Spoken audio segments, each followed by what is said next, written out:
अविनाश, तुम कब तक शादी के टॉपिक को टालते रहोगे? शीरीन ने कहा। मॉम प्लीज, मैं शादी जैसा बड़ा डिसीजन किसी भी प्रेशर में नहीं लेना चाहता।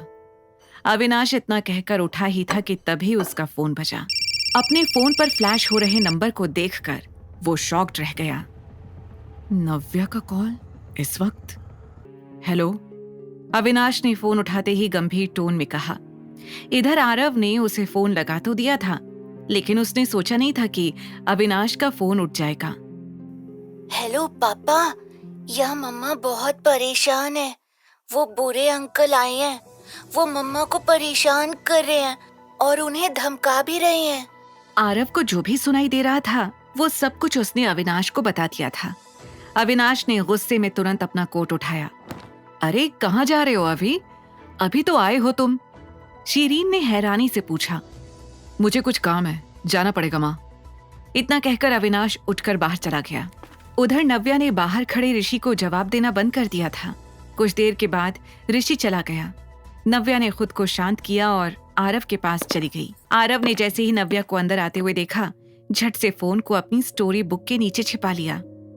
आरव, तुम जाग रहे हो? मुझे लगा सो गए होगे। नव्या ने अपने इमोशंस को छुपाते हुए कहा। कौन आया था मम्मा? आप रो रही थी क्या? आरव ने पूछा। जो भी आया था चला गया, अब वापस नहीं आएगा। मैं नाइट सूट पहनकर आती हूँ, फिर आपको कहानी सुनाऊंगी, ओके? आरव के पास आई। घर की डोरबेल बजी। इस बार आरव की आंखें चमक उठी थी। कहीं ऋषि फिर से तो नहीं आ गया, या कोई और? नव्या के मन में डर बढ़ता ही जा रहा था। मम्मा, दरवाजा खोलो ना। आरव ने बड़ी उत्सुकता से कहा। नव्या को समझ नहीं आ रहा था कि क्या करना चाहिए। वो उठकर बाहर गई और दरवाजे की मैजिक आई से बाहर देखने लगी। अविनाश, उसके मुंह से निकला। कहाँ है वो? कौन? वही ऋषि शेखावत जो यहाँ आया था। अविनाश के मुंह से ये सुनकर नव्या शॉक्ड थी। तुम्हें कैसे पता ऋषि के बारे में? नव्या ने पूछा। अविनाश की नजरें आरव पर थीं और आरव की नीचे। नव्या समझ गई कि आरव ने ही अविनाश को कॉल करके बुलाया होगा। आरव, ये आपने?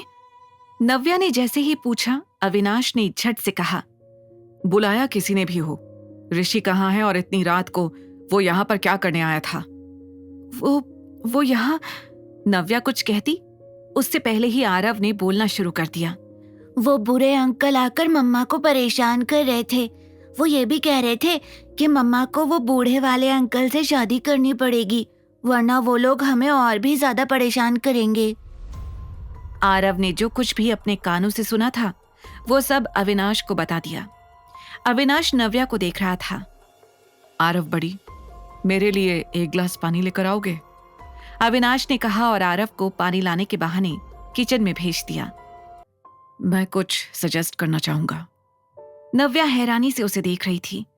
उसने कभी नहीं सोचा था कि आरव के एक कॉल पर अविनाश आहूजा यहां तक आ जाएगा और अब वो उसकी मदद भी करना चाहता था। I don't know how I should ask this, but will you marry me?